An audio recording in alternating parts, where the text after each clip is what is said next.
O longa Paz Dourada é uma ponte inconclusa de aprendizagem de Brasil. Noilton queria ter feito um outro filme, mas fez o filme possível. E é daí que devemos partir, da realidade das condições de produção e do sonho de dois visionários.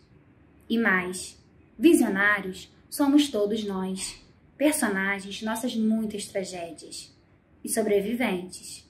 Somos todos Euclides.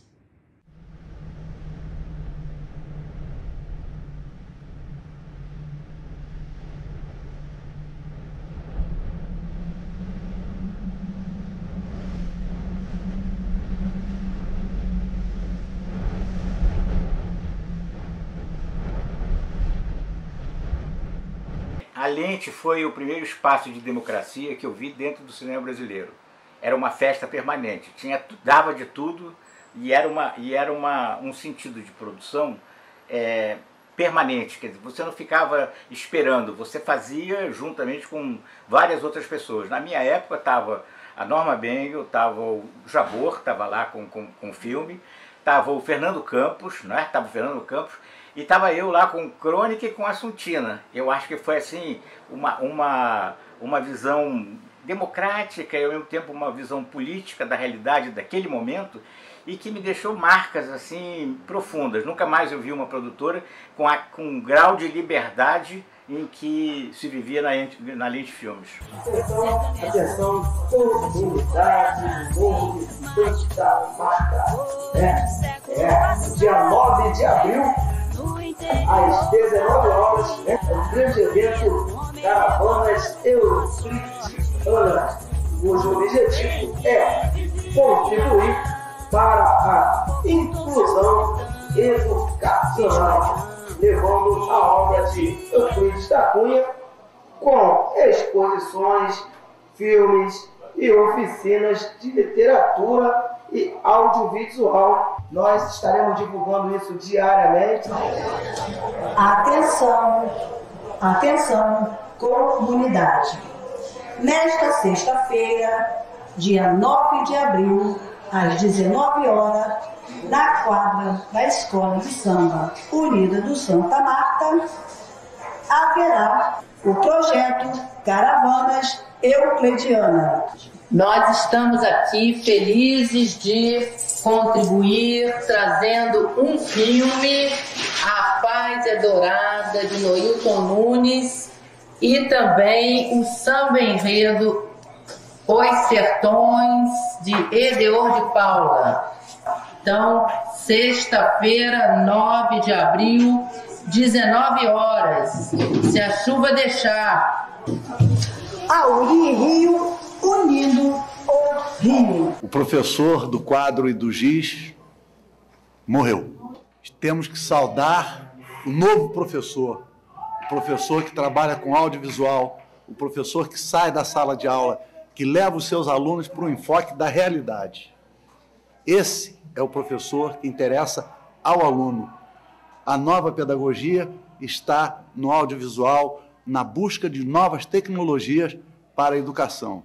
Caravanas Euclidianas está exatamente dentro de tudo aquilo que eu penso. Ouvir a Ipirancas margens plácidas, e um povo heróico, bravo, retumbante, e o sol da liberdade, raios fúlgidos, brilhou no céu da pátria nesse instante. Então eu chego à conclusão que Euclides da Cunha, muito mais do que um engenheiro militar que foi lá e construiu aquela ponte de São José do Rio Pardo, ele é um grande construtor de pontes que vão unir corações, entendeu? E que é extremamente importante. Você vê esse trabalho dele. Então acho que isso é legal. Lembro que eu ainda estudante, né, recém-saída da graduação e me interessando, né, pelo universo de Euclides da Cunha, pela obra de Euclides, até por questões óbvias, né? Sou de Cantagalo, vivi ali, né, no entorno da casa de Euclides da Cunha, que é um museu em homenagem ao escritor, onde trabalhou meu pai, né, como servidor público durante 40 anos. Então, quer dizer, eu costumo dizer para os meus alunos que eu cresci ali entre as baratinhas do Museu Casa Euclides da Cunha, né? E aí eu me lembro muito da Regina e do Noilton circulando por Cantagalo, né? Quer dizer, aceitando convites das pessoas, dos movimentos culturais, né? Que sempre tiveram espaço lá, para falar, para trocar ideias, né? Nesse momento o Noilton já tinha filmado, né, grande parte da Paz Dourada, foi filmar em Cantagalo, né? E a Regina estava preparando também, né, o seu livro sobre o enigma dos sertões. E eu acho muito importante esse movimento do intelectual e do artista, né? No caso da Regina intelectual e do Noilton artista, cineasta, esse movimento de ir às pessoas, né? De pisar o chão que as pessoas, né? O chão, a terra de Euclides, ouvir as pessoas simples, né? Ouvir as experiências de leitura que essas pessoas tiveram. Eu acho que isso foi muito, muito bacana. E sobre o euclidianismo, né? O Noilton me fez uma pergunta uma vez. E aí, você acha que o euclidianismo aproxima as pessoas? Caramba, essa frase na verdade não é nossa, né, Noilton, né, Regina? Essa frase é de um querido que já se foi, já está iluminado, mas que, né, marcou aqui a sua passagem na Terra com o nome de Joel Bicalho Tostes, que foi durante muitos anos uma espécie de porta-voz, representante da família do Euclides, né, nas questões relativas a espólio, editorial, pesquisa também, porque ele era um pesquisador nato, embora não fosse da universidade, né, não fosse acadêmico. Esse homem é o cara que tinha, né, na correspondência dele, né, nas cartas que ele escrevia muitas cartas.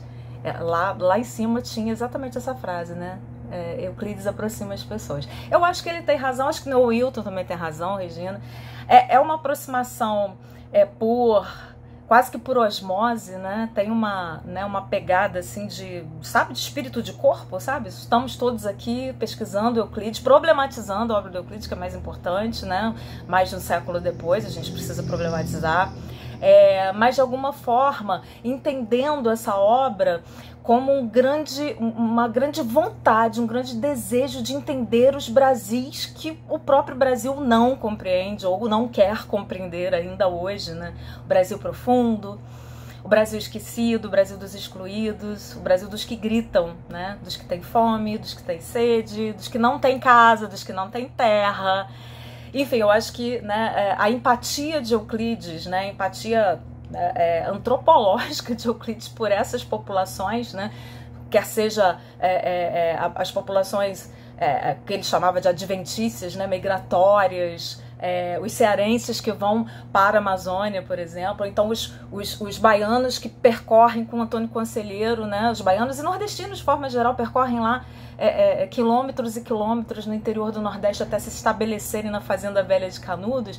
Quer dizer, são pessoas que estão em busca de, né? Assim como nós, intelectuais, acadêmicos, leitores, estamos em busca de explicações, né, e leituras para os fenômenos sociais brasileiros, né? Essa ideia de que quadros naturais onde a encantadora grandeza de perspectivas em que o céu e a terra se fundem em difusão longínqua e surpreendedora de cores. Eu acho que está aí, né?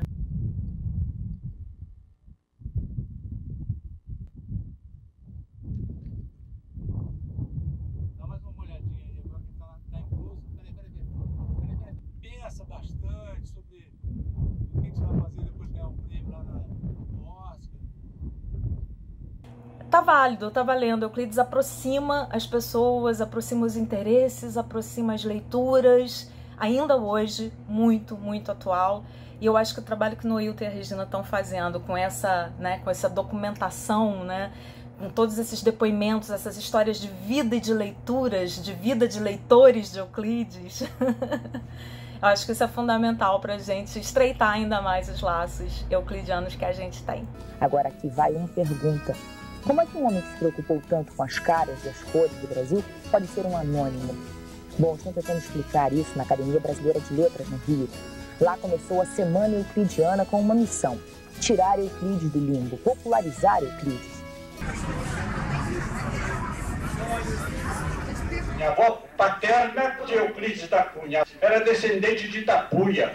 E ele sempre frisava isso, misto de celta, tapuia e grego. Ele aprendeu álgebra da maneira mais, vamos dizer assim, de mais alto nível na época, com o professor Trompovski. Bom, outra coisa também que influiu muito, que ele aprendeu na escola militar e que influiu demais na sua vida e na sua obra, é a geopolítica. É matéria que na escola militar se estudava muito. E se nós percebermos, os sertões é geopolítica.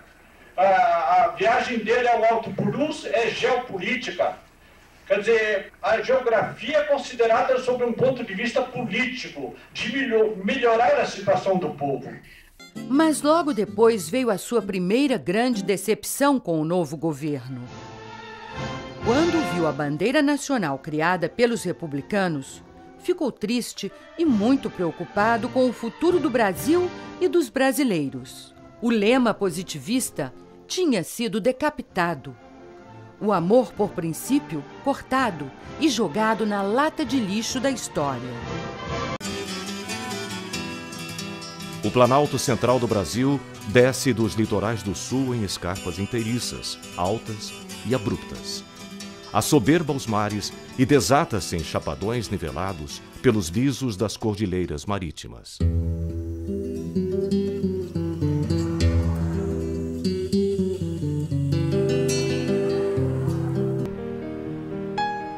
Como é forte esta alavanca, a ideia que levanta sociedades inteiras, derriba tiranias seculares. A ideia que nos orienta tem o atributo característico das grandes verdades. É simples. Estudá-la é uma operação que requer mais que as fantasias da imaginação, a frieza do raciocínio. Analisá-la dia a dia é uma operação idêntica à análise da luz. A ideia é a moeda do futuro. A ideia é a moeda do futuro.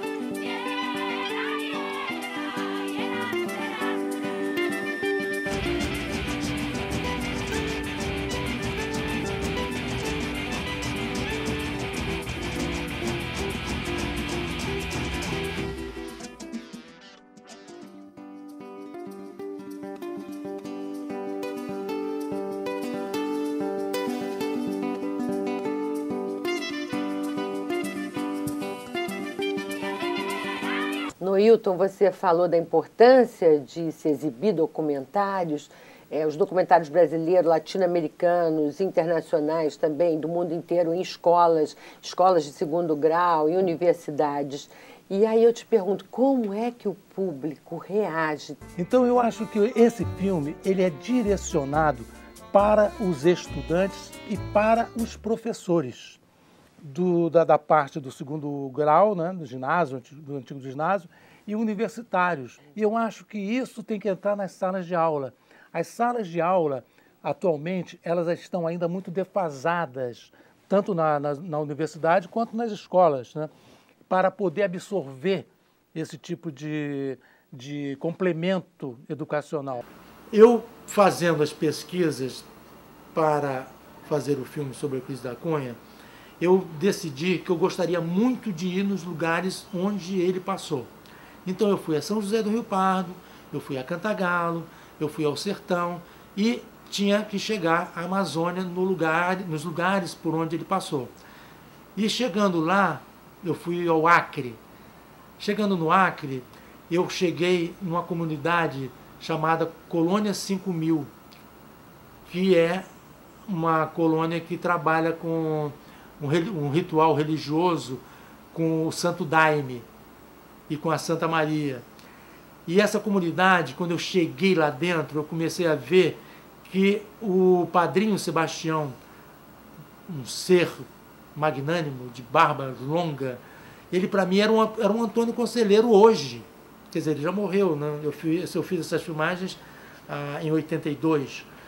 Então, ele já faleceu. Mas eu via Antônio Conselheiro revivido na figura dele. E via aquela turma toda em volta dele como fossem os próprios acompanhantes do Antônio Conselheiro. O ritual que ele fazia lá dentro era muito perto do que eu consegui vislumbrar lendo Os Sertões, das cantigas, das canções, dos rituais messiânicos, místicos de Canudos. E via aquela comunidade como se fosse uma própria Canudos, revivida dentro da Amazônia.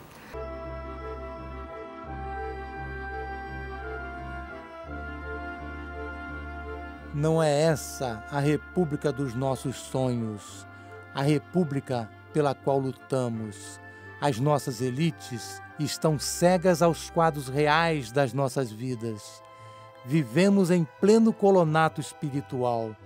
Hoje no Brasil, quem tem consciência, quem estuda, quem pensa, é cada vez mais enxotado pelos medíocres que passam por nós, nos afrontam e ocupam os melhores postos de decisão.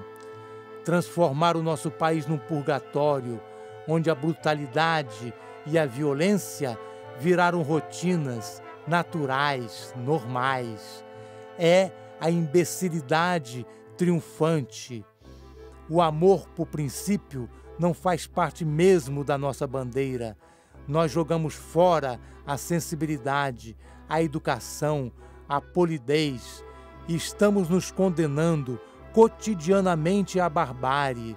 Nosso futuro e o futuro do Brasil como nação é uma incógnita.